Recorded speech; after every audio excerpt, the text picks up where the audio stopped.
AP రాజధాని ప్రాంతం rice bowl కానే కాదంటున్నారు ప్రణాళికా సంఘం ఉపాధ్యక్షుడు కుటుంబరావు. గుంటూరు జిల్లా తుళ్లూరులో పండే పంటలపైన దుష్ప్రచారం చేస్తున్నారని అన్నారు.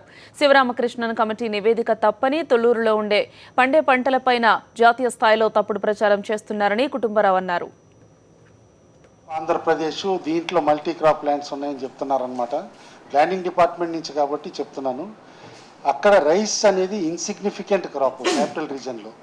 డిఫరెంట్ క్రాప్స్లో హార్టికల్చర్ క్రాప్స్ ఎక్కువ ఉన్నాయి, డైరీది ఉంది. వేరే ఇతరత్ర క్రాపులతో కంపేర్ చేస్తే అది రైస్ బౌల్ అనేది చాలా మిస్నోమర్ అనమాట. శివరామకృష్ణన్ గారు కూడా చాలా తప్పుగా దాన్ని వేశారు.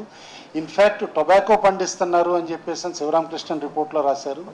ఆ ఏరియాలో టొబాకో ఎంత పండిస్తున్నారు అనేది ఏళ్ల మీద లెక్క వేయచ్చు అనమాట, అంత తక్కువ ఎకరేజు. కాబట్టి రైస్ బౌల్ అని చెప్పేసి టోటల్ మల్టీ క్రాప్ ల్యాండ్స్ అనేది కూడా ఒక టోటల్ ఆపోహ క్రియేట్ చేస్తున్నారు.